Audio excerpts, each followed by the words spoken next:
नमस्कार, स्वदेश न्यूज के खास प्रोग्राम जनता मांगे जवाब में आप सभी का स्वागत है। मैं हूं आपके साथ राखी। ईडी ने शराब नीति केस में दिल्ली के मुख्यमंत्री अरविंद केजरीवाल को राउज एवेन्यू कोर्ट में पेश किया। उनकी रिमांड पर सुनवाई तो शुरू हुई, लेकिन आपको बता दें कि कोर्ट ने अपने फैसले को सुरक्षित रख लिया है। जांच एजेंसी ने 10 दिन की रिमांड मांगी है। सीएम केजरीवाल को इस मामले का मास्टरमाइंड बताया गया है। केजरीवाल को 21 मार्च को सीएम हाउस से गिरफ्तार किया गया था। उनकी रात ईडी की लॉकअप में कटी। अब यहाँ सवाल कई हैं। देखिए, लोकसभा चुनाव परवान पर है और गठबंधन के बड़े चेहरे सलाखों के पीछे चले जा रहे हैं। लगातार ईडी के छापे से हड़कंप सा मचा है। ऐसे में क्या गठबंधन कमजोर हो रहा है? विपक्ष के गंभीर आरोप हैं कि जानबूझकर इस तरह की कार्रवाई कर बीजेपी अपनी ताकत दिखाकर सत्ता के सिंहासन पर बैठना चाहती है। और क्या सीएम केजरीवाल को अपना पद छोड़ना पड़ेगा? क्योंकि इससे पहले झारखंड का भी एक उदाहरण हमारे सामने, जहां पर हेमंत सोरेन की बात आई थी। उन्होंने पद से इस्तीफा दिया था और उसके बाद जेल गए थे। तो कुल मिलाकर सवाल तो देखिए कई हैं, जिस पर विस्तार से चर्चा भी करेंगे। उससे पहले देखिए यह खास रिपोर्ट।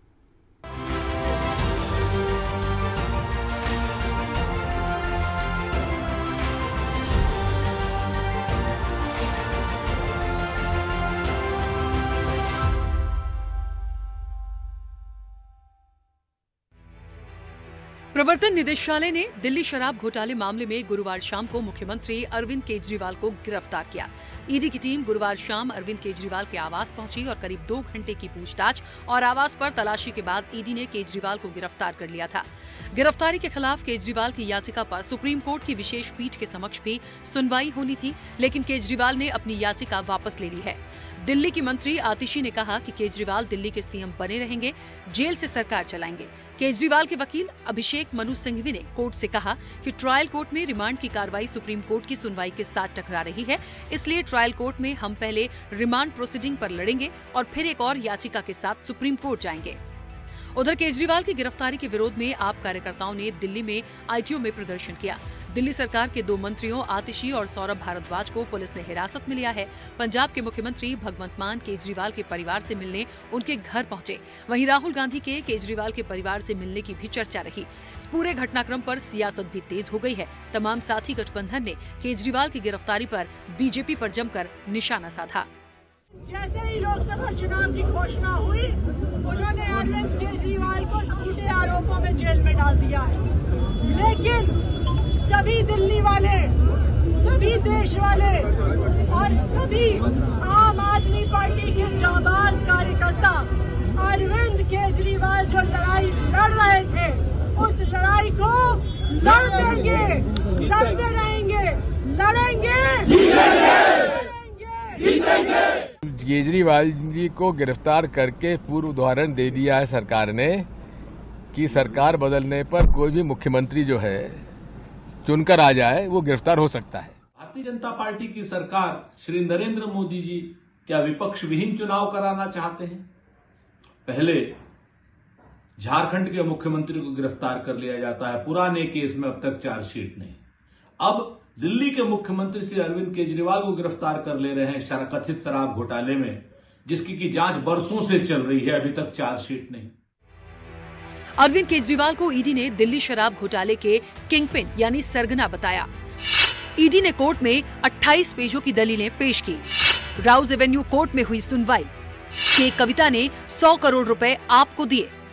के कविता बीआरएस के नेता और तेलंगाना के पूर्व मुख्यमंत्री के चंद्रशेखर राव की बेटी हैं। 45 करोड़ रुपए हवाला के जरिए गोवा ट्रांसफर हुआ।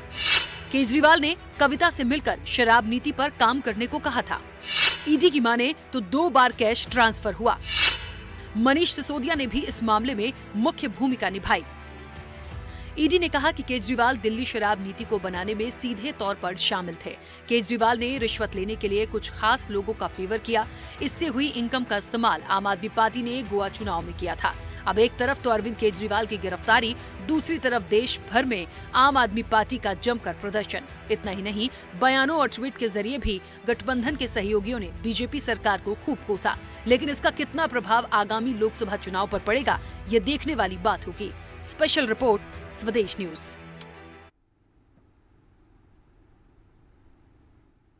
चलिए, सवाल तो लाजमी देखिए कि आपका क्या होगा और ये कह लीजिए कि आने वाले समय में अब क्या होगा। फिलहाल तो जो दलीलें हो गई थी पेश, जिस पर बातचीत हुई है कोर्ट में, जो डिस्कशंस हुए हैं, उसके बाद ये चीज़ तो है कि कोर्ट ने अपने फैसले को सुरक्षित रखा है। तो निश्चित तौर पर ये जो चीज़ें सामने आ गई हैं, इसमें आने वाले समय में क्या होगा ये बड़ा सवाल है। सवाल बहुत सारे हैं, सीधे चर्चा का रुख करते हैं। हमारे साथ मेहमान जुड़े हैं, उन्हीं से जवाब भी लेंगे। सबसे पहले आपका परिचय करा दें। भारतीय जनता पार्टी का पक्ष रखने के लिए रोहित पाल हमारे साथ जुड़े हैं। रोहित पाल सिंह जी, बहुत स्वागत चर्चा में जुड़ने के लिए। कांग्रेस का पक्ष रखेंगे अब से कुछ देर में डॉक्टर पवन डोंगरे। पवन जी का भी बहुत स्वागत है। समाजवादी पार्टी का पक्ष रखने के लिए रविंद्र प्रताप सिंह हमारे साथ जुड़े हैं। रविंद्र जी, आपका भी बहुत स्वागत है। वरिष्ठ पत्रकार कुमार राकेश हमारे साथ जुड़े हैं। कुमार राकेश जी, आपका भी बहुत स्वागत है। और हाईकोर्ट के अधिवक्ता हैं हेमंत शुक्ला। हेमंत जी, आपका भी बहुत स्वागत है। चर्चा की शुरुआत सबसे पहले हेमंत जी आपसे करना चाहती हूं मैं, और इसलिए भी करना चाहती हूं क्योंकि आम आदमी पार्टी हमारे साथ इस चर्चा में आज नहीं है। काफ़ी कोशिश की उनको कनेक्ट करने की, बट वो कनेक्ट नहीं हुए हैं, और हो सकता है कुछ देर में हो जाए तो बहुत अच्छी बात है, लेकिन फिलहाल इस चर्चा में तो हमारे साथ नहीं है। और शुरुआत आपसे इसलिए कर रही हूँ क्योंकि कुछ सवाल हैं जो मेरे अपने तरफ से हैं। देखिए, एक हमने झारखंड का सीन देखा था जहां हेमंत सोरेन ने इस्तीफा दिया, उसके बाद में वो जेल गए, तमाम चीज़ें हुई हैं। यहाँ पे आम आदमी पार्टी के जो मंत्री हैं, जो उनके जो दिग्गज है, अभी भी वो कह रहे हैं कि जेल में रहकर सरकार चला लेंगे। ये जो पूरा घटनाक्रम आया, ये जो गंभीर आरोप आए हैं, आज की जितनी भी सुनवाई हुई है उसमें फैसले को सुरक्षित रखा गया है। लेकिन क्या ये संभव हो पाएगा? आचार संहिता लगी हुई है, किस तरह से यदि अभी धीरे धीरे चीज़ें होंगी, क्या डिक्लेरेशन हो सकता है, ये कोर्ट का निर्णय होगा। लेकिन प्रथम दृष्टया क्या उनको अपने पद से इस्तीफा देना पड़ सकता है या फिर नहीं? नियम के मुताबिक चले तो जो चीज़ें आई हैं, जो गंभीर आरोप उन पे लगे हैं, और ये भी कहा गया है कि कई सारे सबूत जो हैं, जो साक्ष्य हैं, वहाँ पर ईडी ने प्रस्तुत किए हैं। तो इस मामले में ओवरऑल सिनेरियो क्या दिखता है यदि हम नियमों के मुताबिक देखें तो? देखिए, यदि हम नियमों की बात करें तो संविधान की दृष्टि से जो मुख्यमंत्री है वो अपने पद पर बने रह सकते हैं। कहीं संविधान में इस तरीके का कोई उल्लेख नहीं है। एक पूर्व मामला है जिसके अंदर माननीय सर्वोच्च न्यायालय ने स्पष्ट किया है कि जिस मामले में 2 वर्ष से अधिक कोई दोषी हो तो वह व्यक्ति मुख्यमंत्री पद पर नहीं बना रह सकता है। परंतु यहाँ अभी तक सिर्फ अभियुक्त हैं, उनके खिलाफ अभी तक कोर्ट ने कोई वर्डिक्ट नहीं दी है, कोई जजमेंट पास आउट नहीं की है, इसलिए मुख्यमंत्री वो बने रह सकते हैं। परंतु प्रैक्टिकल दृष्टि से ये संभव नहीं हो पाता है, क्योंकि जब जब भी उनको अपने मंत्रिमंडल का विस्तार करना होगा, कोई कैबिनेट की बैठक ही करनी होगी, तो उसको जेल मैन्युअल के हिसाब से वो वहां से जेल से कंडक्ट नहीं कर पाएंगे। तो ऐसे में मुझे लगता है कि संवैधानिक तौर के ऊपर जो आर्टिकल 164 है उसके अनुसार उनका इस समय तो मुख्यमंत्री बना रह पाना, और जिस तरीके से अभी मामला चलेगा, और चूंकि आज कोर्ट ने सुरक्षित रखा है फैसले को, दोनों ही पक्षों की दलीलों को सुनने के बाद, तो उस दृष्टि से मुझे लगता नहीं है कि उनका मुख्यमंत्री पद पर बना रह पाना जो होगा वो प्रैक्टिकल दृष्टि से संभव होगा। ठीक है, चलिए वापस आऊंगी। रोहित जी, आवाज पहुंच रही है? जी जी मैडम। रोहित जी, आज काफी प्रदर्शन देखने को मिला है आम आदमी पार्टी का, और उनको तो करना भी था। गठबंधन के जो सहयोगी हैं उन्होंने भी, कई दिग्गजों ने ट्वीट किए हैं, उनकी कई लोगों की प्रतिक्रिया भी आई है। पूरा का पूरा ठीकरा जो है सरकार पे फोड़ा गया, और सरकार पे इसलिए भी फोड़ा गया क्योंकि आपने मुझे बताने की ज़रूरत नहीं है, बार बार ये बात आई रही है काफ़ी समय से कि ईडी जो है वो उनके इशारों पर काम करती है, सीबीआई इशारे पर काम करती है, फिर कुछ दिन पहले आईटी डिपार्टमेंट भी आ गया। मेरा सवाल ये है, टाइमिंग पे भी देखिए वही बात आ रही है। तो उनके पास चीज़ें हैं उठाने के लिए, ये बात मैं मानती हूँ कि जो समन भेजे जा रहे थे उस पर उनको उस समय पे काम करने की ज़रूरत थी, बताने की ज़रूरत थी। काफ़ी दिन तक इधर उधर होते रहे, आखिरकार गिरफ्तारी हुई है। आई ऑल्सो एग्रीड कि कुछ ना कुछ होता है तभी गिरफ्तारी होती है, लेकिन विपक्ष जो है, जो गठबंधन है, उसका सीधा आरोप है कि ये सब आप लोगों का किया धरा है, और इस टाइम पे इन चीज़ों को लाके आप एक परसेप्शन बनाने की कोशिश कर रहे हैं। सबसे पहले तो मैं आपके चैनल को धन्यवाद करता हूं, और मेरे साथ जो साथीगण जुड़े हैं उनको मैं नमस्कार करता हूं। सर्वप्रथम तो मैं ये बता दूं कि जो ये विपक्ष का जो एक एजेंडा है कि चुनाव के दौरान ही हम ऐसा कर रहे हैं, तो ये तो ऐसा कुछ है नहीं। ये सब विपक्ष के कहने की बातें हैं। देखिए, आम आदमी पार्टी के विरुद्ध हम लगातार पिछले कई वर्षों से खराब नीति, जब से IAS में घोटाले हुए हैं तब से हम उनके विरुद्ध प्रदर्शन कर रहे हैं। और आप ये देखिए, सारी जो इसके अंदर ये कह रहे हैं कि भाई ये इसकी इसमें केजरीवाल जो संलिप्त नहीं है, गलत कर रहे हैं, ऐसा नहीं है। देखिए, सारी जितनी भी जो मीटिंग होती थी लेन देन की, इसको सुप्रीम कोर्ट ने भी कहा है। और 338 करोड़ की लगभग जो लेन देन हुआ है अधिकतम मीटिंग के अंदर, प्रत्यक्ष रूप से केजरीवाल जी उस मीटिंग के अंदर है, उपस्थित रहे हैं। बोलिए। हाँ, तो कहीं ना कहीं तो जो है ये इसमें कहीं ना कहीं केजरीवाल गलत है, जब भी तो आज अरेस्ट हुए हैं। और उनके दो जो मंत्री, इससे पहले भी उन दो मंत्रियों को जो अरेस्ट किया गया था, केजरीवाल सरकार की कैबिनेट के दो बड़े मंत्री हैं, लगभग 90 से 95% जो पोर्टफोलियो था इन्हीं के अंदर वो बांटे गए थे। और देखिए ना, अब स्वाभाविक सी बात है कि आम आदमी पार्टी के जो संयोजक है, राष्ट्रीय संयोजक है, अरविंद केजरीवाल है। केजरीवाल के बिगड़ इशारे के तो कोई काम ही नहीं होता था ना आम आदमी पार्टी के अंदर। तो ये तो स्वाभाविक बात था कि इनको आज नहीं कल तो गिरफ्तार होना ही था। और आज वो डेट है, कल वो डेट थी और एक अच्छी डेट है। मैं कह रहा हूँ कि दिल्ली वासियों की जो बहन बेटियों की जो बदौने लगी है, वो बिल्कुल सही रूप से लगी और रंग लाई है। क्योंकि ये लोगों ने नौजवानों के अंदर नशे की जो ऐसी लत डाल दी थी, तो कहीं ना कहीं बिल्कुल इनको सजा तो मिलनी थी ऊपर वाले के आशीर्वाद से, जो मिली भी है। ठीक है, वापस आऊंगी। पवन जी हमारे साथ जुड़े। पवन जी, आवाज पहुंच रही है मेरी?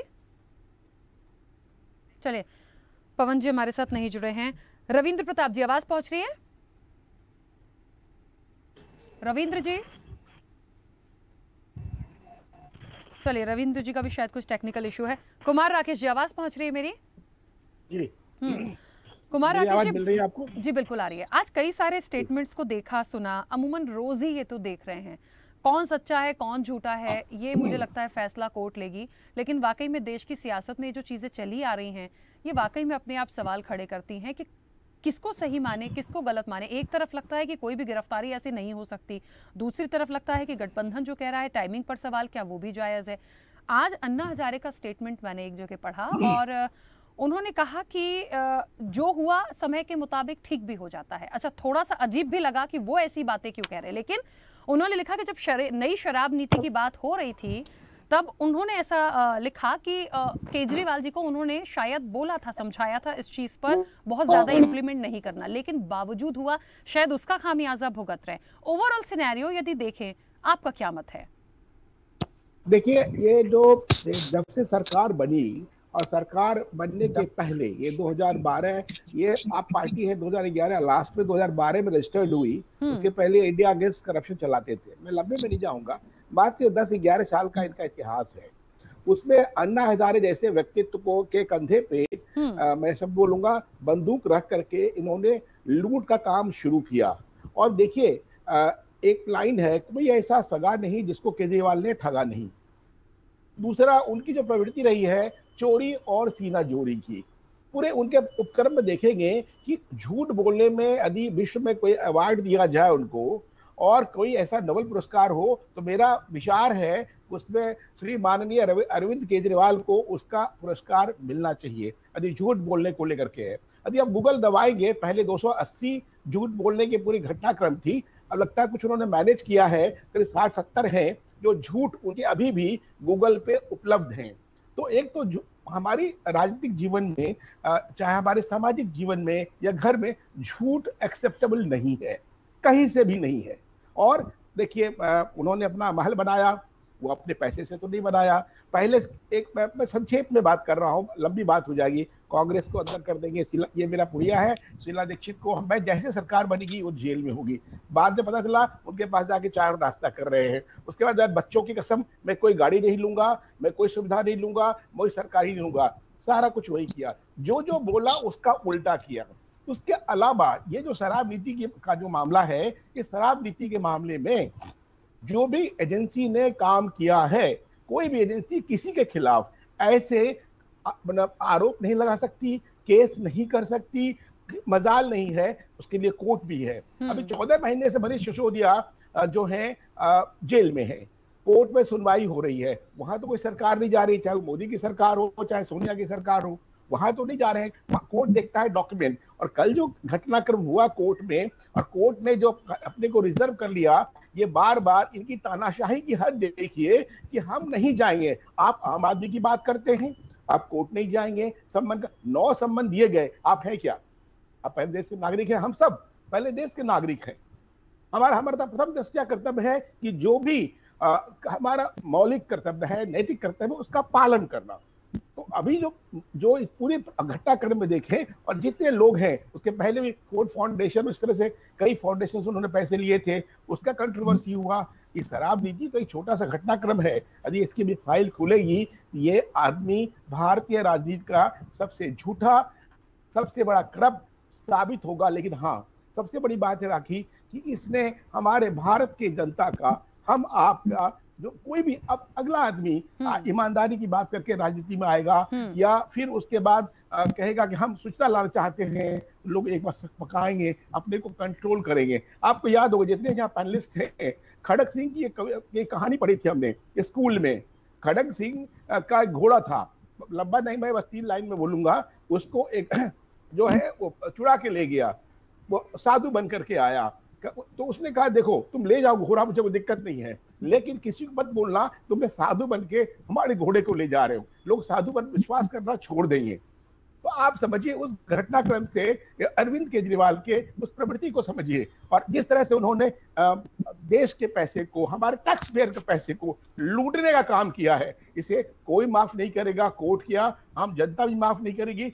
जितने इन्होंने कुकृत किए हैं, कहते हैं ना हमारे भारतीय संस्कृति में, सनातन हिंदू, जो आप जैसा करोगे यही भोगना है आपको, ऊपर कहीं कुछ नहीं है। तो इसलिए इनके जो कर्म है, कर्म इनका बकायदा उनको खुद ही ये दे रहा है। और अभी जो सुनीता केजरीवाल का स्टेटमेंट आया है, तो लालू गुरु हैं जो कन्विक्टेड है चारा घोटाला में, 34 साल केस चला उनपे, जो इनके साथ में सपा है कांग्रेस के। एक बात और कहना चाहूंगा, कांग्रेस और ये लोग मिलकर के देश में लगता है भ्रष्टाचार को सदाचार बनाना चाहते हैं। आप कांग्रेस को याद कीजिए कि भ्रष्टाचार में नेशनल हेराल्ड में 5-6 हजार के आसपास का घोटाला है, पूरे पब्लिक को, कार्यकर्ता को सड़क पे ले आए। अब चाहते क्या हो, ये भी वही कर रहे हैं। मतलब आप सारे करप्शन को, भ्रष्टाचार को सदाचार बनाओगे, देश कहां जाएगा? ठीक है, वही नरेंद्र भाई मोदी जो है प्रधानमंत्री, उन्होंने कहा ना खाऊंगा ना खाने दूंगा, कोई नहीं बचेगा, चाहे उनकी पार्टी का हो चाहे कोई भी हो।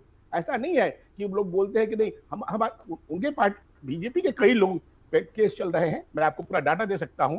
जिस तरह से मति भ्रम फैलाने की कोशिश की जा रही है, ऐसा बिल्कुल नहीं है। अब जैसा करेंगे वैसा भोगेंगे, भोगना पड़ेगा। ठीक है, चलिए वापस आऊंगी। और आम आदमी पार्टी का पक्ष रखने के लिए हमारे साथ मुकेश जायसवाल जी भी जुड़ गए। मुकेश जी बहुत स्वागत चर्चा में जुड़ने के लिए। सवाल में पहले पवन जी भी हमारे साथ क्योंकि जुड़ गए, पवन जी से लूंगी। पवन जी, क्योंकि गठबंधन आपका भी, मेरी आवाज पहुंच रही है? बिल्कुल क्लियर आ रही है। हाँ पवन जी, क्योंकि गठबंधन है, जो कुछ भी हो रहा है दिल्ली में या अरविंद केजरीवाल के साथ जो कुछ भी हुआ है, बहुत सारी बातें आ रही हैं। ये भी हो गया अब तो कि जैसा करेंगे वैसा भोगेंगे, और कहीं ना कहीं यदि कोई गलती हुई है या कुछ गलत हुआ है तो गिरफ्तारी तो तभी होती है, ऐसे तो गिरफ्तारी नहीं होगी।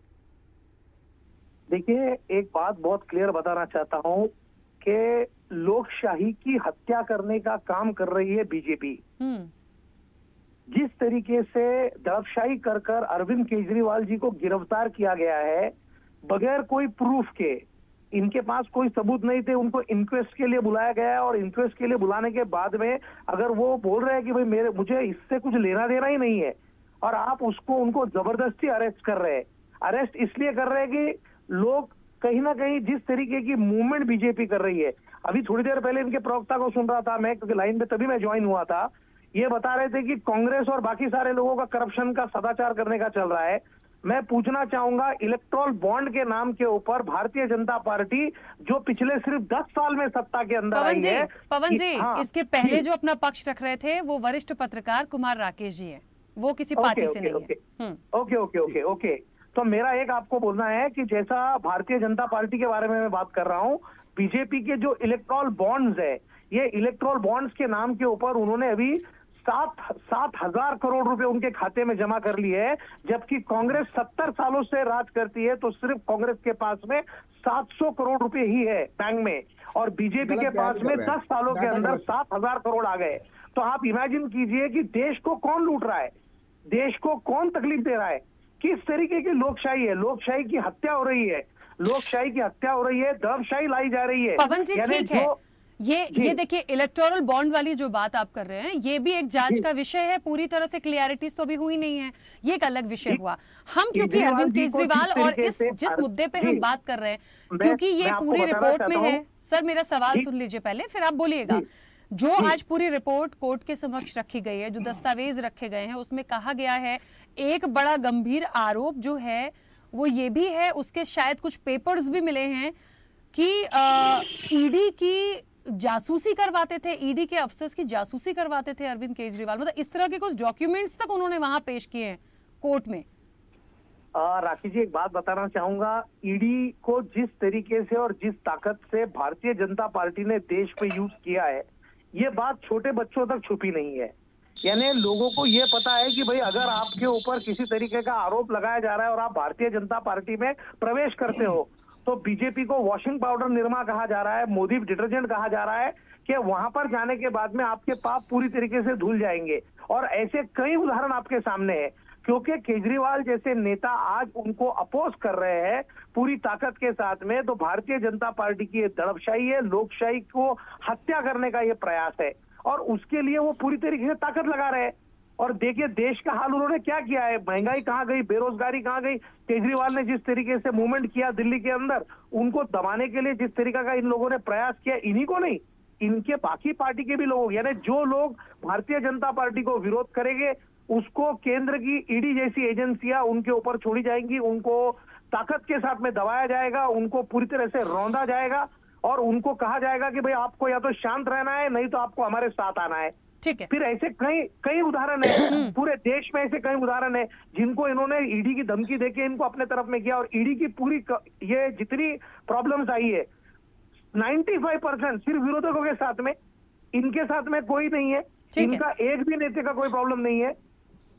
ठीक है, वापस आऊंगी पवन जी। और मैंने इसीलिए ये सवाल यहाँ पहले ही शुरुआत में कह दिया था कि जो सबसे बड़ी आपत्ति है विपक्ष की वो यही है कि सारी की सारी कार्रवाई विपक्ष पर, ईडी को लेके सवाल उठ गया, टाइमिंग पे सवाल उठ रहे हैं। तो मुझे मालूम था कि ये मुख्य रूप से सारे सवाल हैं।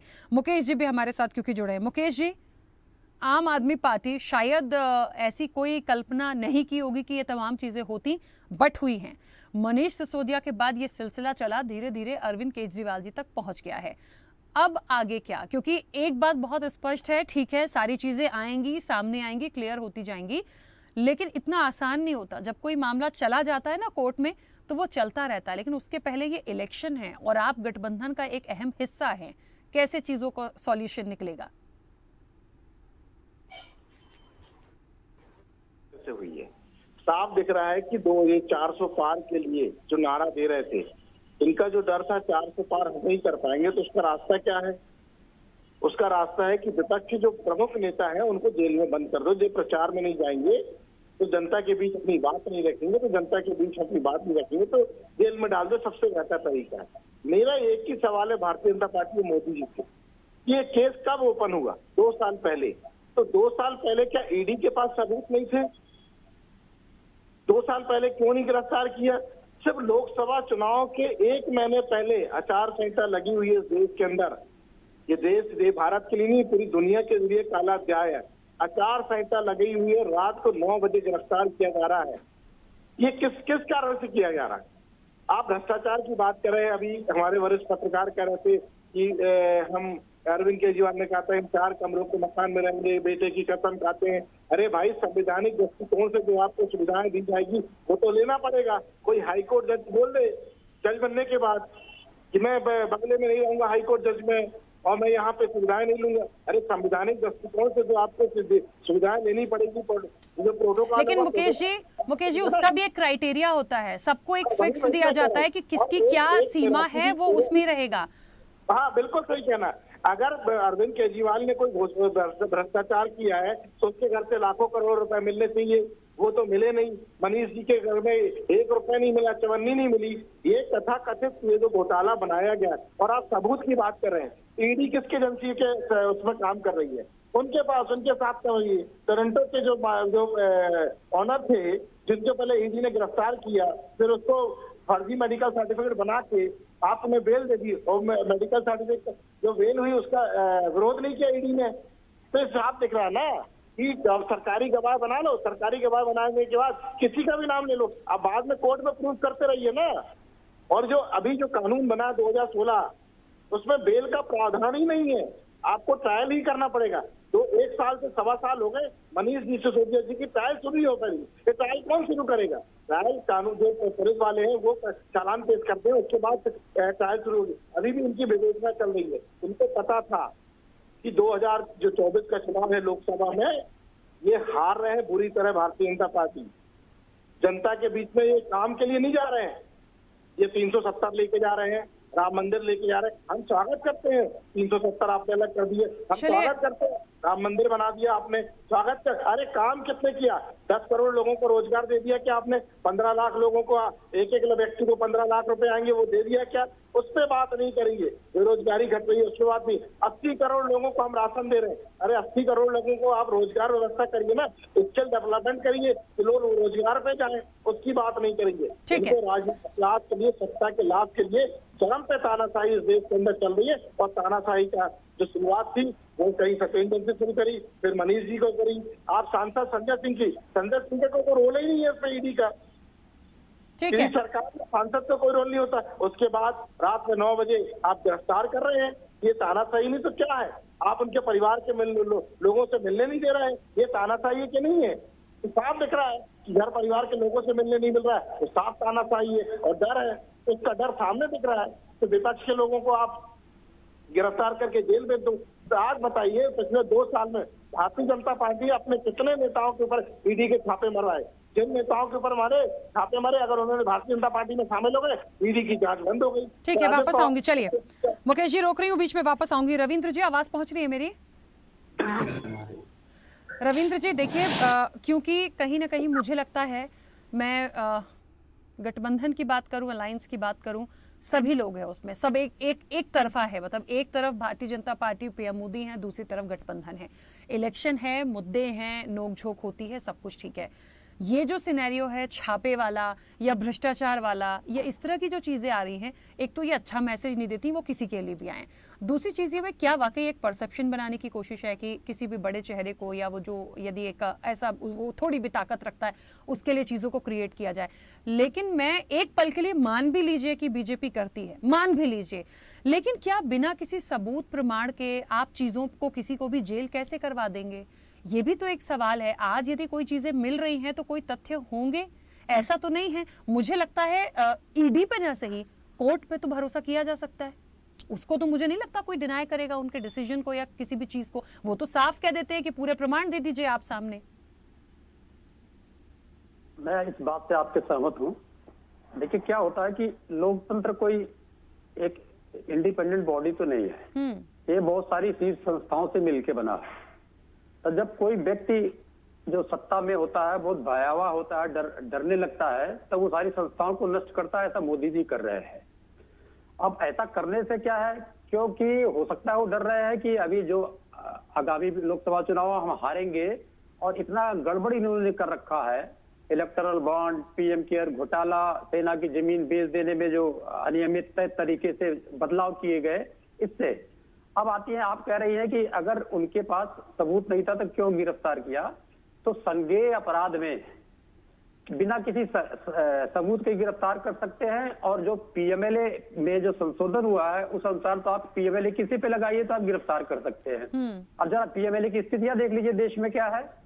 5000 से ऊपर केस रजिस्टर्ड किए गए, उसमें चार्जशीट कितने पे दायर होती है? 31 पे। 31 में से केवल चार्जशीट दायर होती है, कन्विक्शन किसी का नहीं होता है। उसमें से भी 2 लोग बच जाते हैं। तो इसका मतलब इनके पास सबूत अगर होगा तो आदमी तुरंत चार्जशीट दायर करेगा। आप देख लेते हैं जरा आम आदमी पार्टी के साथ क्या हुआ। 13 महीना पहले मनीष सिसोदिया जी गिरफ्तार होते हैं, 6 महीना पहले संजय सिंह जी गिरफ्तार होते हैं। अगर इनके पास सबूत होते तो चार्जशीट दायर कर देते। तो जब 5000 लोगों पे जो सबूत नहीं, चार्जशीट नहीं दायर कर सका, जो 2 प्रमुख नेता हैं उनपे नहीं, आम आदमी पार्टी के उनपे चार्जशीट नहीं दायर कर सका, तो इसका मतलब ये निश्चित रूप से कि उनके पास सबूत नहीं है। क्योंकि सबूत अगर होते तो जल्दी से चार्जशीट दायर करते कि जल्दी से कन्विक्ट हो जाए। क्योंकि चार्जशीट दायर होने के बाद से सुनवाई की प्रक्रिया चलेगी, ट्रायल, तो चार्जशीट दायर ही नहीं कर रहे हैं। तो इनका केवल मंतव्य यही है कि इनको गिरफ्तारी की हालत में बनाए रखें, क्योंकि जानते कन्विक्शन नहीं होगा। तो केवल गिरफ्तारी के हाल में बनाया। अब हमारे मित्र कह रहे थे, पत्रकार बंधु, कि बहुत बड़ा घोटाला हो गया है।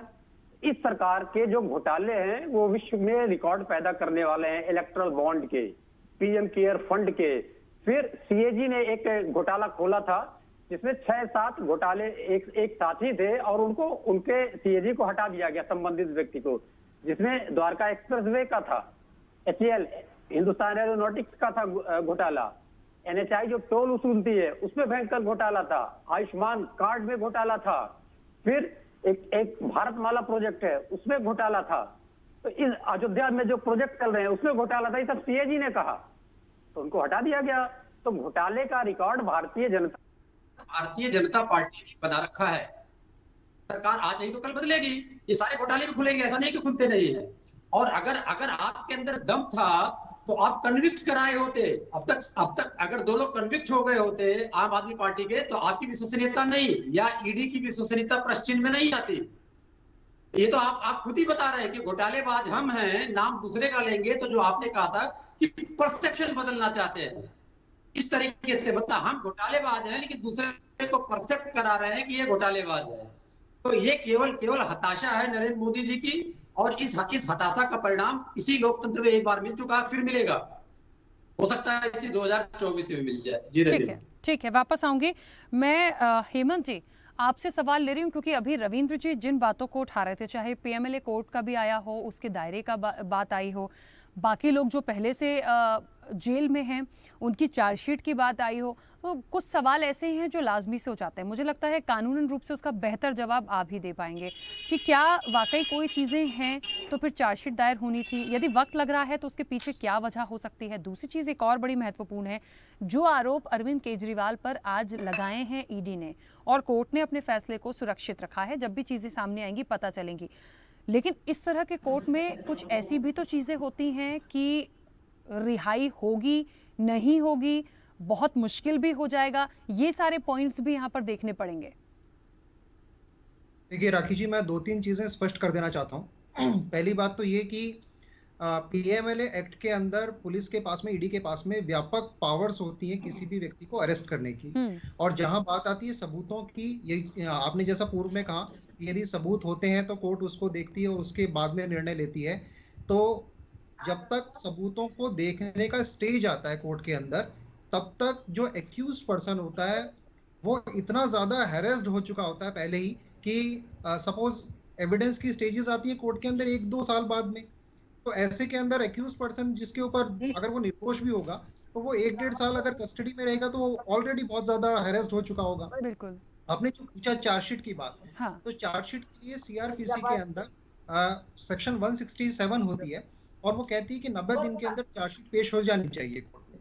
परंतु कई मामलों में ईडी क्या करती है कि कुछ चार्जशीट का हिस्सा कोर्ट में पेश कर देती है और सप्लीमेंट्री चार्जशीट के लिए कोर्ट से समय ले लेती है। तो ऐसी सूरत के अंदर चार्जशीट की जो सप्लीमेंट्री चार्जशीट होती है उसको फाइल करने के लिए उसको एक्सटेंड कर दिया जाता है। जी ठीक है, तो इसमें कितना वक्त और, लेकिन क्योंकि जिस तरीके से 13 महीने का ड्यूरेशन वो खुद बता रहे हैं, मनीष सिसोदिया हो गए, फिर संजय सिंह हो गए, मुझे लगता है ये तो अब शायद क्या कभी निकलेंगे कि भी नहीं निकलेंगे, या कोई चीज़ें, क्योंकि आम आदमी पार्टी इस चीज़ को, क्वेश्चन को रेज करती है जब भी इतनी चर्चाओं में, कहती है प्रमाण क्या है, सबूत आ गए क्या, गुनहगार सिद्ध कर दिया क्या, तो अब इसका जवाब देगा तो कौन देगा, ये सवाल हमेशा आम आदमी पार्टी का आता है। आप अभी भी देख लीजिएगा, अरविंद केजरीवाल के लिए भी यही चीजें आएंगी यदि क्लियरिटी नहीं होती है तो। It is totally depend on the description of the court. ये पूर्णतः माननीय न्यायालय की विवेकाधिकार पर निर्भर करता है कि यदि उनको उचित लगता है तो किसी मामले में बेल दे दी जानी चाहिए। यदि उन्हें उचित नहीं लगता है और लगता है कि यदि इन्फ्लुएंशियल व्यक्ति है, बाहर जाएगा, सबूतों के साथ में, साक्ष्यों के साथ में छेड़छाड़ कर सकता है, तो ऐसे मामले में माननीय जो न्यायालय होते हैं वो बेल देने से अमूमन रोकते हैं। और अभी तक जो इस मामले में अभी तक जो अरेस्ट हुए हैं उसमें से अभी तक किसी व्यक्ति को बेल नहीं दी गई है। तो उसी आधार पर मैं ये कह सकता हूं कि कल अभी जो माननीय न्यायालय ने अपना सुरक्षित रखा है फैसला, उस फैसले के हिसाब से मुझे केजरीवाल जी की स्थिति को बहुत ज्यादा अच्छी नहीं दिखाई देती है। लगता है कि उन्हें अभी फिलहाल कस्टडी के अंदर ही भेजा जाएगा, या हो सकता है कि अगर ईडी जिस तरीके से रिमांड की बात कर रही है तो उन्हें 2 या 3 दिन का या 5 दिन के रिमांड पे उनको भेजा जा सकता है। बिल्कुल, यानी कहीं ना कहीं एक वो जो प्रताड़ना की बात आप कर रहे थे, वाकई वो एक होता होगा, बिल्कुल निश्चित तौर पर होता होगा, क्योंकि अब चीज़ ही ऐसी है। अब इसके लिए किसे आप गुनाहगार, अभी तो हम भी ये नहीं कह सकते कि बहुत बड़ा गुनाह हो गया, क्योंकि सिद्ध नहीं है, तो उस पर सवाल तो हम भी नहीं उठा सकते हैं। खैर, निश्चित तौर पर बड़ा सवाल है। रोहित जी, आवाज पहुंच रही है मेरी? जी जी राकेश जी। रोहित जी, बड़े सवाल यहाँ पर आए। देखिए, चाहे कांग्रेस हो, आम आदमी पार्टी हो, समाजवादी पार्टी हो, वो तो गठबंधन है, देखिए सवाल उठाएंगे, लेकिन फिर वही सवाल आ जाती है टाइमिंग की, पहले की, और सबसे बड़ी बात की मनीष सिसोदिया का जो केस हो गया था, उसके बाद संजय सिंह आते हैं, सत्येंद्र जैन आते हैं, सब एक नाम है बहुत सारे। मुझे ऐसा लगता है कि एक पहले की ये चीज़ थी, 2 साल पहले का यदि केस था, तो फिर बीच में क्यों इसका फॉलोअप नहीं लिया गया? अब आप ये मत कहिएगा कि ईडी से पूछिए प्लीज, इसलिए मैं बोलूंगी क्योंकि सवाल आप पर उठ रहे हैं कि ये इस समय पे करवाई गई चीजें। मैं बहुत स्पष्ट कर दूं, आप पर मेन तो यही आरोप है कि आपके इशारे पर ईडी काम करता है। मुझे लगता है इस छवि को भारतीय जनता पार्टी कैसे ठीक करेगी, क्या किया जाए कि इस परसेप्शन को हटाया जाए? जी देखिए राकेश जी, सबसे पहले तो मैं आपको एक बात बता दूं कि अभी हमारे जो सहपाठी तो कुछ बात कर रहे थे कि भारतीय जनता पार्टी आगामी चुनाव को लेकर डर रही है। तो सबसे पहले तो मैं आपके चैनल के माध्यम से इन लोगों को बता दूं कि हम किससे डर रहे हैं। भाई हम किससे डर रहे हैं? हम तो 400 पार लेकर के आएंगे इस बार भी, और ये हमारा गुरु नहीं, हमारी जनता का विश्वास है हमारे प्रति। हमने इतना विकास करा है जनता के लिए हम एक से एक प्रधानमंत्री योजना के तहत हम धरातल स्तर पर जो है लोगों के बीच में जा रहे हैं। आप डर के मारे तो आप लोग चुनाव, वही बात आ रही है कि डर के मारे तो कोई माँ बेटे चुनाव की टिकट नहीं लेके आ पा रहे हैं कि कहीं हम चुनाव ना हार गए, डर के मारे। और रही बात केजरीवाल सरकार की, केजरीवाल पार्टी की, तो देखो केजरीवाल पार्टी, आम आदमी पार्टी का जन्म ही जो है वो एक प्रदर्शन के आधार पर हुआ है, क्योंकि ये लोग जब इनको करने के लिए इनके पास कुछ है ही नहीं, क्योंकि लोगों ने इतना घपला करा है, इतना घोटाला करा है कि जब भी अगर इनसे हम सीधा सवाल पूछा जाए तो ये सिर्फ प्रदर्शन पे आ जाते हैं, मुद्दे की बात ये कभी लोग करते ही नहीं है। और रही बात आप ये कह रहे थे कि टाइमिंग की, देखिए सर टाइमिंग का कोई लेना देना नहीं है। हम ना जाने कितने समय से इसके ऊपर जो है प्रदर्शन भी कर रहे थे, इसके विरुद्ध भी हम लोग कई बार गए, और इसका नतीजा है कि इससे पहले भी इसके 2 बड़े मंत्री पकड़े गए हैं और वो काफी समय से जेल में भी है। और अब केजरीवाल को भी हमने जो है आज माननीय कोर्ट के माध्यम से कोर्ट ने आदेश दिया है, तभी तो उसको अरेस्ट करा है। आप कहीं ना कहीं केजरीवाल के ऊपर देखिए ना, केजरीवाल जी जो है क्या नाम है, केजरीवाल जी जो है कि मोदी जी को कह रहे कि भाई मोदी जी की जब मोदी सरकार है तो इनकी एजेंसी है, तो इसलिए हमारे ऊपर ऐसा दबाव बना रही है। देखिए आज का मुद्दा नहीं देखा कि जो कविता है, इन्होंने अपना पूरा बयान दिया है कि इस घपले के अंदर, इस घोटाले के अंदर केजरीवाल पार्टी शामिल है, केजरीवाल का पूरा नाम उन्होंने लिया है। और कहीं ना कहीं आप ये देखिए कि कहीं ना कहीं केजरीवाल जो है कोर्ट का अपमान तो नहीं कर रहे इनडायरेक्टली, जो कोर्ट ने उसको अरेस्ट के लिए बोला है तो जब तो वो आए हैं, कोर्ट तो स्वतंत्र होता है ना। आप ऐसे क्यों कह रहे हैं कि भाई कि मोदी के राज में ऐसा गुंडागर्दी हो रही है? भाई ऐसा तो कुछ है नहीं, गुंडागर्दी तो आप लोग कर रहे थे। गुंडागर्दी तो शराब पिला करके लोगों को जबरदस्ती हर एक विधानसभा के अंदर 2-2 ठेके आपने खोले हैं। गुंडागर्दी करने में तो आप लोगों ने कोई कसर नहीं छोड़ी है। आप लोगों के जितने भी नेता है सबके ऊपर एक ना एक से बढ़कर एक मुकदमे दायर हैं। चलिए, आप ये कहना चाह रहे हैं आपके किसी दिग्गज पे कोई मुकदमा दायर नहीं है, ऐसा? सॉरी रोहित जी, मुझे लगता है विपक्ष के यदि दिग्गजों पर मुकदमे दायर हैं तो बीजेपी क्या बिल्कुल पाक साफ है? देखिए मैडम, आप एक बात बताइए ना कि सबसे पहले तो देखो मैं आपको बता दूं, अभी कांग्रेस के मेरे कोई भाई थे, कांग्रेस के पता नहीं किसके, वो ये कह रहे थे कि भारतीय जनता पार्टी ने इतने घोटाले करे हैं, भारतीय जनता पार्टी घोटाले के लिए बनी है। भाई ऐसा तो नहीं है कि भारतीय जनता पार्टी घोटाले के लिए बनी है। आप अपने गिरवा में जाकर के देखिए ना, आप सेना के बारे में भी कुछ बात कर रहे, कोई भाई सेना के ऊपर बात कर रहा था कि सेना के लिए हथियारों के ऊपर घोटाला करे। कौन सा घोटाला करे आप बताइए? जबकि हम आपको बताते हैं आपने बोफोर्स तोप के अंदर घोटाले में आपने पूरी रोहित जी, मैंने पूछा है कि विपक्ष में सबके पास घोटाले हैं, सब गुनहगार हैं, तो क्या बीजेपी में कोई नहीं है? होंगे ना सर? अगर है तो आप बताइए ना, आप इनके ये लेकर प्रूफ लेकर के आएंगे साथ में, कौन है? अगर जो आरोप लगा रहे हैं इसी चर्चा में निकल जाएगी सारी चीजें, इसी चर्चा में निकल जाएगी, है ना। एक्सेप्ट करें इसका जीता जागता उदाहरण कुमार राकेश जी अभी हमारे साथ इस चर्चा में, उन्होंने खुद ये चीज कह दी थी। मैंने इसीलिए आपसे पूछा कि ऐसा नहीं है कि बीजेपी बिल्कुल पाक साफ है, बहुत सारी चीजें भारतीय जनता पार्टी के जो दिग्गज है उनके साथ भी है, लेकिन बहुत सारे मामले आते हैं चलते हैं, किसी की जमानत नहीं हो रही है, किसी का कुछ मुद्दा, पाक साफ कोई भी नहीं है रोहित जी। अब आप इसको अन्यथा मत लीजिएगा कि मैंने विपक्ष के लिए बोल दिया तो आपको घेर दिया। कौन है, समाजवादी पार्टी को ले लीजिए, बीजेपी को ले लीजिए, राजनीति में कोई एकदम साफ सुथरा नहीं है, सबके कोई ना कोई केसेस हैं।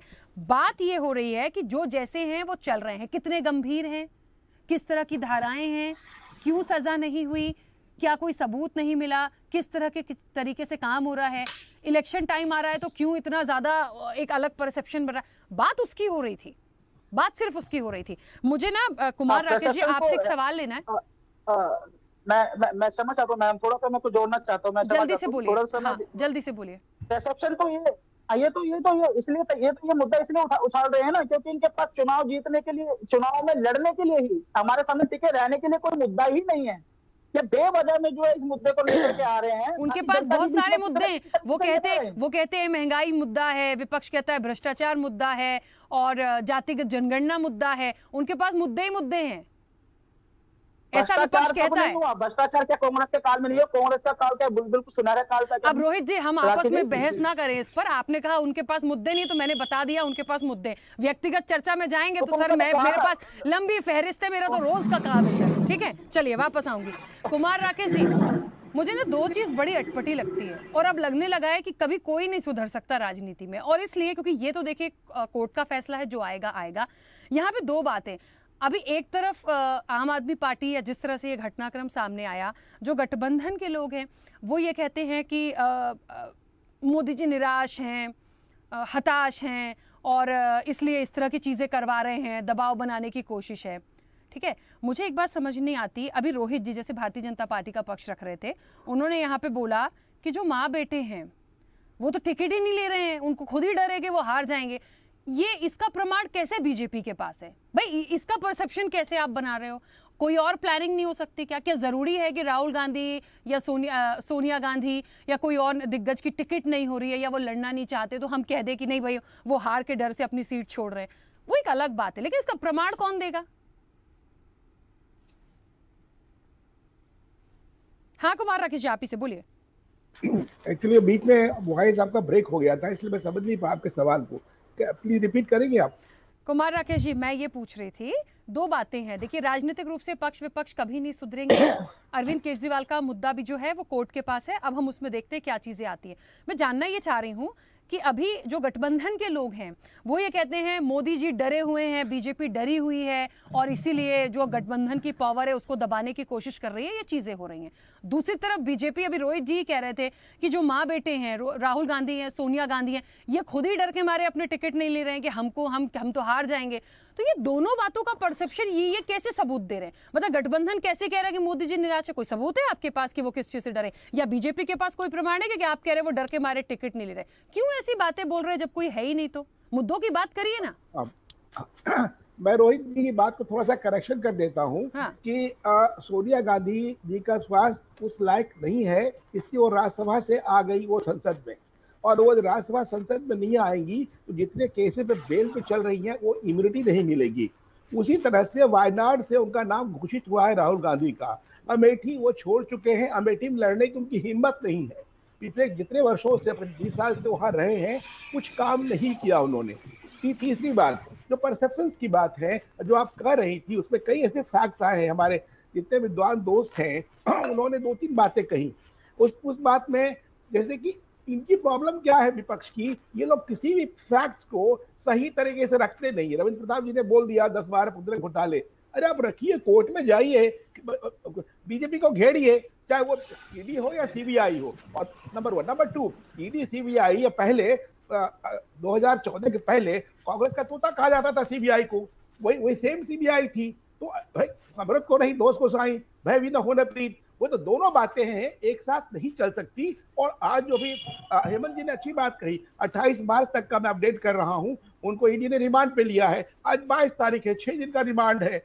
और कल यदि कोर्ट की बात करें तो आप देखिए कल जो ईडी को हिम्मत आई है कि जब उन्होंने अलग से कमरे में माननीय जज को दिखाया कि हमारे पास प्रमाण है, हम इसीलिए उनको गिरफ्तार करना चाहते हैं, उनको गिरफ्तारी से छूट नहीं मिली। इसका मतलब उनके पास जो जज के जो है इंटीग्रिटी पे सवाल नहीं उठा सकते। और आज जो के कविता का सुप्रीम कोर्ट ने रद्द किया बेल, उसपे भी कई कमेंट्री के साथ किया। अब चक्कर क्या है, घुमा फिरा का आप लोग कोर्ट को भी नहीं बख्श रहे हैं। ये एक सजीव लोकतंत्र के लिए अच्छी बात नहीं है। आप सच की वकालत कीजिए, यदि जो गलत है उसको घेरे में लाइए। ये विपक्ष जो है ना काम करता है, ना वो शोध करता है, ना पेपर लाता है, मंच पे आके सीधे आप दोषारोपित करते हैं। यदि आप ढंग से पेपर लाएंगे, बीजेपी ने ये घपले किए, ये एचएल की बात कर रहे थे रविंद्र जी, एचएल को लेकर के धरना किया था राहुल गांधी ने, उसी एचएल ने अभी वहां से हेलीकॉप्टर और जो भी बन रहे हैं विदेशों को सप्लाई किए जा रहे हैं विद इन 5 years। ये फैक्ट है। इसलिए मैं कह रहा हूं कि आप बेसिर पैर के आरोप लगा करके सरकार को घेरने की कोशिश करते हैं, तो मछली है ना हाथ में आती है निकल जाती है। तो आप लोगों को, मेरा अपना सोच है कि विपक्ष के जो भी लोग हैं, चाहे आपके लोग हों, चाहे कांग्रेस के लोग हों, चाहे अन्य आरजेडी, क्या बोलेंगे, उनको किस मुंह से बोलेंगे भ्रष्टाचार पे। सपा को लेकर के चलो नरेंद्र भाई मोदी ने अच्छा काम किया, नेताजी को सब चीज से अलग कर दिया, ये तो चल ही रहे थे ना, सबको पता था। उन्होंने पद्मा अवार्ड दे करके, उनकी अपनी पॉलिटिक्स है, उसमें नहीं जा रहा हूँ। तो मुद्दा ये है कि बातों को कहां से कैसे समझना है। रही बात अपनी इंडी गठबंधन, इंडी गठबंधन क्या है, खत्म है। इंडी गठबंधन में 3 लोग हैं, कांग्रेस, आरजेडी और सपा। और सपा ने उनको औकात दिखा दी वहां पे। जिस तरह से अखिलेश यादव के साथ अपमानजनक व्यवहार किया कांग्रेस ने, तो क्या वो इंसान नहीं है क्या? उनके दिमाग में तो कुछ चीजें होगी ना। तो आप जो है अभी जो मुद्दा घूम फिर के है कि ये विपक्ष ही सब मिलकर चाहते हैं कि बीजेपी की सरकार आए, क्योंकि वो खुद ही अपने ढंग से तैयार नहीं है, विरोध के लिए विरोध नहीं कर पाते हैं, और भ्रष्टाचार को सदाचार बनाने की कोशिश कर रहे हैं। और चूंकि ये पब्लिक है, ये जानती है इसको क्या करना है। जब जहां की शिव शक्ति मिशन सफल हुआ, जहां की मैं 2019 के बाद को 10 सेकंड बात करता हूं, मैं एटा और मैनपुर इस इलाके में गया था, वो वोटर था सपा का और वो किसान थे। उन्होंने कहा, मैं उसको पूरा मैंने टीवी पे बोला कि भाई साहब मैं नेताजी का भक्त हूं, लेकिन इस बार नेताजी को वोट नहीं दूंगा। क्यों? कि पहली बार हमारे खाते में किसी के 10,000, किसी के 12,000, किसी के 18,000 आए, और मोदी जी ने बोला किया। मैं किसी को वकालत नहीं, फैक्ट पे बात कर रहा हूँ, और वही उन क्षेत्रों में वोट का परसेंटेज वही रहा। तो मैं फैक्चुअली बात कर रहा हूँ कि भाई विपक्ष जो है जिस तरह से लड़ाई करनी चाहिए लड़ाई नहीं कर रहे हैं। सबके अपने अपने डिफरेंसेस हैं, सबके अंदर में अपने जो भी कन्फ्रंटेशंस हैं उसको आप नहीं ठीक कर रहे हैं। आप आ रहे हैं ऐसे दुश्मन से लड़ने के लिए जो कि हर पल हर क्षण अपने को तैयार है आपके हर बात का जवाब देने के लिए। उसका नाम मोदी की गारंटी शब्द ऐसे नहीं आई है। ठीक है कुमार राकेश जी, रोकूंगी मैं। उसके स्ट्रेटजी को समझिए और उसको तोड़िए। बिल्कुल ठीक है, चलिए स्ट्रेटजी को तोड़िए, तभी बात समझ में आएगी। पवन जी अपनी बात रखिएगा। देखिए जिस तरीके की बातें रोहित जी कर रहे थे, आप मुझे बताइए, इलेक्ट्रल बॉन्ड है, नोटबंदी है, देश के अंदर सबसे भ्रष्टाचार के अगर रिकॉर्ड तोड़ने का काम किया तो भारतीय जनता पार्टी ने किया पिछले 10 सालों के अंदर। किसी भी मैटर को आप उठा के देख लीजिए, इन्फ्लेशन का माहौल देखिए कहां चला गया है, पेट्रोल डीजल के भाव कहां चले गए, लोगों को किस तरीके से लूटा जा रहा है गब्बर सिंह टैक्स के नाम पर, जीएसटी के नाम के ऊपर। क्या कांग्रेस और गठबंधन इतनी मजबूत है? वही बात तो आ रही है सर, कुमार राकेश जी वही बात तो कह रहे हैं। इस चीज को लेके आप गए कोर्ट, आपने प्रेशर बनाया, आपने बीजेपी को घेरा। हत्या कर रहे हैं। जो व्यक्ति कोर्ट जाने की कोशिश करता है या जिस तरीके की मूवमेंट हम लोग चालू करते हैं, हर जगह पे कांग्रेस को दबाने की कोशिश की जाती है। बीजेपी के सारे जो एजेंसीज है, तो सर एक मजबूत विपक्ष कैसे दब सकता है? आप तो सबसे बड़ी ताकत होते हैं लोकतंत्र में। दब नहीं रहे, राहुल गांधी बिल्कुल दब नहीं रहे। राहुल गांधी सड़क पर उतर चुके हैं और उन्होंने पदयात्रा की, जिस पदयात्रा को देखकर ये विचलित हो गए और इन्होंने यहां तक कोशिश की कि उनकी पद यात्रा किसी भी मीडिया में रिफ्लेक्ट ना हो। सोशल मीडिया के ऊपर उठा के देखिए, हजारों लाखों की संख्या में लोग उनके साथ पैदल चल रहे हैं, लोग उनके साथ जुड़ रहे हैं, लेकिन ये लोगों के सामने उसको आने नहीं देना चाहते। मगर क्यों नहीं आने देना चाहते? ऐसा क्यों लगता है पवन जी? देखिए, भारत जोड़ो यात्रा थी, भारत न्याय यात्रा थी, राहुल गांधी और कांग्रेस को उसका बहुत प्लस मिला। ये भी दूर जाइए, कौन से मीडिया प्लेटफॉर्म की अब बात करते हैं उसे साइड में रखिए, मैं बताती हूँ। दूसरी एक महत्वपूर्ण बात, यहाँ पर जब वो अभी नौकरी देने की बात कर रहे थे, जब उन्होंने अपनी घोषणाएं की थी, जब गारंटी की बात कांग्रेस लाई थी, तब ये लगा था कि हाँ कोई ऐसी चीज रखी मुद्दे वाली कि ये एक कंपटीशन देगी भारतीय जनता पार्टी को। फिर उसके बाद कुछ और हो गया, फिर पता नहीं शक्ति वक्ति बोलने लगे। तो एक लाइन पे तो चलेंगे हम। नहीं, लाइन फिक्स है, लाइन फिक्स है, काम करने का तरीका फिक्स है। कांग्रेस एक विचार है और बीजेपी के अंदर अभी सिर्फ हुक्मशाही है। आप देख लीजिए, जिस तरीके की मूवमेंट फॉरेनर्स करते थे, अंग्रेज करते थे, उसी तरीके की मूवमेंट भारतीय जनता पार्टी कर रही है, उसी तरीके का मूवमेंट है। अगर आप किसी भी व्यक्ति ने आवाज उठाने की कोशिश की तो उठाओ उसको, किसी भी मैटर में डालो और जेल में भर दो। मुझे लगता है पवन जी, सुनिए, पवन जी और आम आदमी पार्टी भी और समाजवादी पार्टी जो गठबंधन के हिस्से, मैं तो साफ कहूंगी अभी भी समय है। कोई ऐसी चीज है ना, मुझे तो लगता है बहुत सारी चीजें आप लोगों, आपका पक्ष तो मैंने रख दिया रोहित जी को जवाब देके कि आपके पास बहुत सारे मुद्दे, रखिए ना पॉइंट ऊपर, चले जाइए ना उन चीजों को लेकर। आप लोगों को थोड़ी ना ईडी आ जाएगी पकड़ने के लिए, लेकिन वो चीज तो लानी होगी। कुमार राकेश जी कुछ कह रहे हैं, बस जल्दी से बोलिएगा, 1 मिनट। अब मैं 2 सेकंड बात करूंगा। अभी सभी पैनलिस्ट ने एक बात कही है, डाटा जो इलेक्ट्रल बॉन्ड की है उस पे अभी स्टेटमेंट आया है गृह मंत्री अमित शाह जी का कि उन्होंने एक शुचिता के लिए इलेक्ट्रल बॉन्ड लाने की कोशिश की थी। 11,000 करोड़, 1100 कांग्रेस को, 6,000 उनको मिले, 1,600 करोड़ टीएमसी को मिले। डाटा को लेके काफी कंफ्यूजन है और उसमें जो भी है ट्रांसपेरेंट है। सुप्रीम कोर्ट में लोग गए, इसी ने बोला। एक, मैं सिर्फ फैक्ट को ठीक कर रहा हूं। दूसरा कि कह रहे नोटबंदी, उस नोटबंदी के बाद 2017 में यूपी में चुनाव हुआ और थंपिंग मेजॉरिटी से जीते।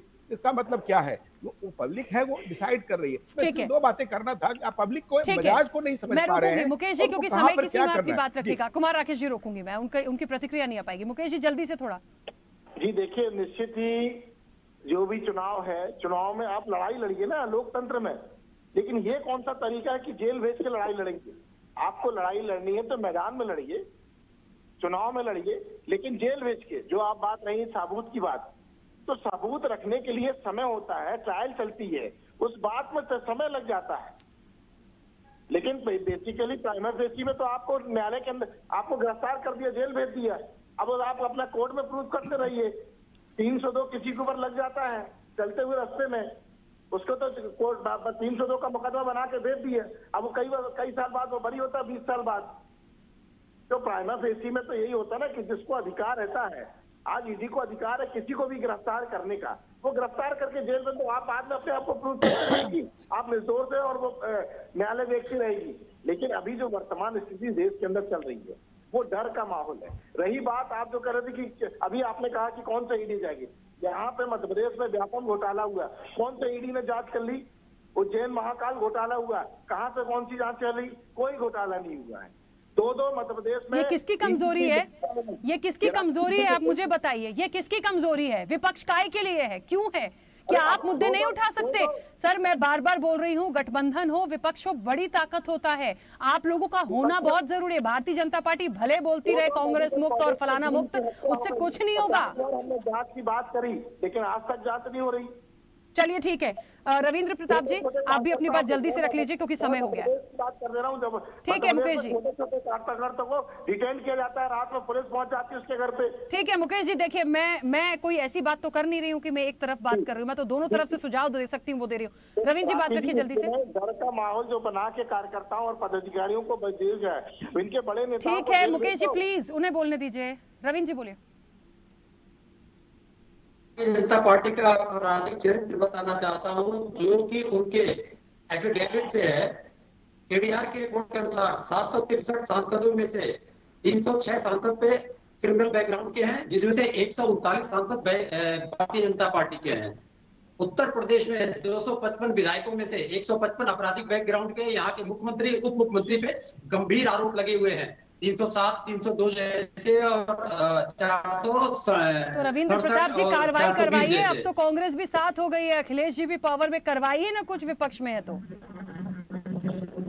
हम करेंगे अभी। अच्छा एक चीज और बता दे, नोटबंदी के बारे में अभी हमारे मित्र कह रहे थे। आवाज नहीं आ रही है मुझे ठीक से, आवाज नहीं आ रही है रविंद्र जी, समय भी हो गया है। हाँ, काफी ज्यादा डिस्टर्बेंस है सर, इस चर्चा को मुझे यहीं रोकना होगा। आप सभी का बहुत शुक्रिया इस चर्चा में जुड़ने के लिए। निश्चित तौर पर देखिए आपका क्या होगा, क्या होगा ये तो कोर्ट ही बताएगा, लेकिन जो सारी चीजें आ रही हैं, विपक्ष की भी जिम्मेदारी है कि आरोप यदि आप लगा रहे हैं तो प्लीज आप भी कुछ कर लीजिए। लेकिन ओवरऑल जो सिनेरियो है इलेक्शन के पहले जो आ रहा है, ये मुसीबत खड़ी करता तो कहीं ना कहीं दिखता है। अब देखते हैं आने वाले समय में क्या होता है। चर्चा में इतना ही, बने रहिए स्वदेश न्यूज के साथ। सबसे पहले देश।